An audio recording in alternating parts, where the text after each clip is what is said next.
सकूजन नमस्कार, राम राम। अपन की हेटीबाटी थारू टेलीविज़न और आज हमारा आइलवाटी जानकी गाउँपालिका के कार्यालय में आज मैं यहाँ मेयर साहब से थोर से बातचीत कर जाइटूँ। वहाँ हुक्र जीत कैलक लगभग 3 वर्ष हो सकल। अब 84 साल फे आए लगल चुनाव आए लगलिन। तब सम्म वहाँ हुक्र ई पालिका के ला का विकास के काम करला, का करना बाकी बाटिन, अधूरा बाटिन, यानी कि वो नहीं करके नहीं हुईना काम का बाकी बाटिन। त वही विषय में वहाँ से मैं थोड़ बहुत बातचीत कर जाइटूँ। नमस्कार मेयर साहब।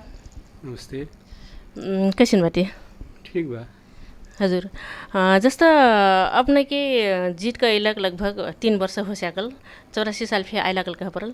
त ई पालिका केला जानकी गाउँपालिका केला एकदम जोरदार से हुई विकास के काम थोड़ बहुत बता देना। अब चुनाव में हमारे ज्यादा एजेंडा रह वो एजेंडा में टेक के हाम्रो चाहिँ लागल बाटी। जस्तो हाम्रो चुनाव में सबसे ज़्यादा डिमांड हुई चीज़ चाहिँ कार्यकला से यहाँ छाड़ा चौपाया व्यवस्थापन रह वो चाहिँ हाम्रो टिकापुर नगरपालिका से मिल के करला आदि। वो हमार चुनाव पास चाहिँ हाम्रो एक पीरियडिक प्लान बनेली 5 वर्षीय पीरियडिक प्लान।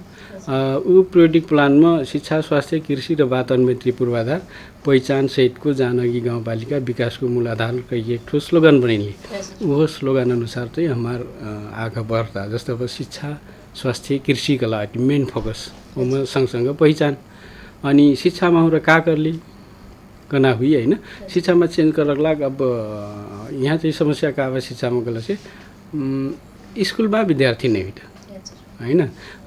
यी खालके अलि प्रॉब्लम है कसै सल्भ कर सक जाए कना ढंगले चाहिँ हाम्रो प्रयास करली। अगर सँगसँग शिक्षामा चेन्ज करक लाग हाम्रो विभिन्न पुरस्कार जस्तो अब कोनो विद्यालय जुन विद्यालयमा नतिजामा जायल उही चाहिँ पुरस्कार दे नतिजामा आधारित पुरस्कार कहिके योगदानमा जे रिजल्टमा ओरिएन्टेड हो कि ये चाहिँ पुरस्कार के व्यवस्थान कर लाटी। ओकर सँगसँगै विभिन्न शैक्षिक मेला इंस्पायर करक लाग उस सँगसँगै अब मोटिवेशनल क्लास खालके सञ्चालन करली। उस अब स्वास्थ्य के क्षेत्र में जस्तो अब स्वास्थ्य का का हो अस्पताल मात्रै हो कि सुरु से अब चाहिँ स्वस्थ रहना चाहिँ तरिका सिखाइना हो कना। जस्तो बच्चा पेटिक भितर हल बेला से स्वस्थ ही पड़ल कना ढंगले चाहिँ उ खालके अब खोप नियमित खोप कैम्पेनिंग उ खालके प्रोग्राम चलैली। ओ कृषि में हाम्रो चाहिँ अनुदान में अलि फरक ढंगले गइल बाटी। जस्तो अब बिउ बिजन वितरण करना यी वितरणमुखी कार्यक्रम से पे उत्पादन में आधारित अनुदान के जे किसान हो उत्पादन कर वही चाहिँ अनुदान देना व्यवस्था कर लाटी। जस्तो अब औसत हाम्रो गहुँमा प्र्याक्टिस सुरु करली। जस्तो जानकी गाउँपालिका में औसत उत्पादन गहुँमा कत्रा हो 1 बीघा में 20 क्विंटल हो। 20 क्विंटल से ज़्यादा कोनो किसान फराइल वही चाहिँ योगदान देना प्रति किलो हिसाबले पैसा देना अगर खातम पैसा देना व्यवस्था करली।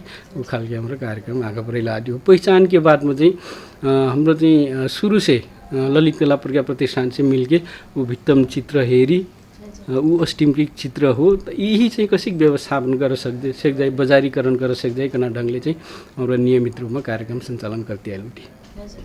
जस्तो अब का काम अधूरा बा वो एकदम नयाँ आगामी योजना का लाटी जानकी गाउँपालिका के लागि खेसके आर्थिक वर्ष अब शिक्षामा सुधार के ढेर चीज बाँकी बा हैन। जस्तो अब हाम्रो समाज बिग्रल गाउँ बिग्रल कथी का कारणले बिग्रल त जबसम्म नि शिक्षित नहीं हुई उ खालके शिक्षा में ओरिएंटेशन सब कुछ चीज़ नहीं हुई तो समाज विकास असंभव बा पनि त। हमारा अब शिक्षा में चाहिँ कसै मजा बनाइ सक जाए कना चाहिँ बा एकर रिजल्ट देखाइना चाहिँ अलि टाइम लागि।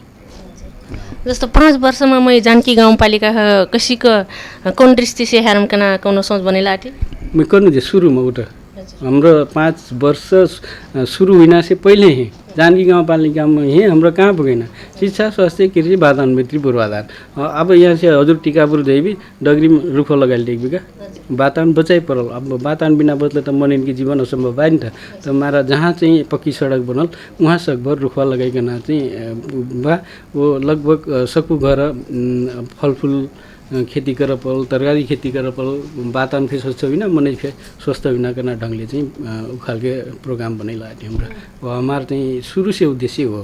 ये चाहिँ अलिकता रिजल्ट देखाइन अलि मैं कनु सुरुमा चेन्ज जस्तो शिक्षामा चेन्ज त तुरुन्त नै देखाइ जस्तो 1 कक्षा पूर्व विद्यार्थी मजा हुइकन चित्त 10 कक्षा पुगी पास हुई तब न देखाइ हैन तुम्हारा यी खालके रिजल्ट ओरिएन्टेड प्रोग्राम चाहिँ अलि टाइम लागि। अब हमारे देश में भक्खर जेएनजी आंदोलन एकदम टहलका मचैला बा तब जाकर वहाँ कन के जौन माग बाटिन भ्रष्टाचार नियन्त्रण तब जाकर देश में परिवर्तन कह परल ओ युवा पुस्ता हस्तांतरण यहाँ में अपना के दृष्टिकोण का बा एकचोटि बता दिन हमारे जनता को। मैले सुरु सिकट यी देशमा विभेद बा यी विभेदको सिकेर हटाइसकेको न हो। म हजुर एकचोटि उदाहरण दिउँ म अब जान्डी गाउँपालिकाको अध्यक्ष बाटु हजुर त पत्रकार बेसी थाहा हुई यी जान्डी गाउँपालिकाको अध्यक्ष हुइला जम्मा 2 कार्यकालको चुनाव लड पैन तर प्रधानमन्त्रीको लागि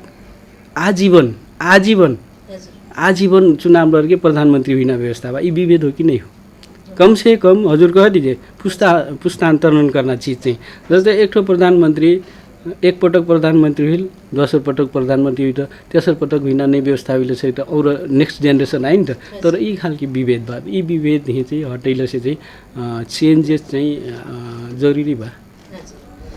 अपन समय की व्यस्तता के बावजूद फिर हमारा ठारू टेलीविजन में 1-2 शब्द राख दिली ओकरा अपना ढेर से ढेर धन्यवाद बा। ले हजुर ने फिर धन्यवाद बा हमारे बात करना मौका दिली।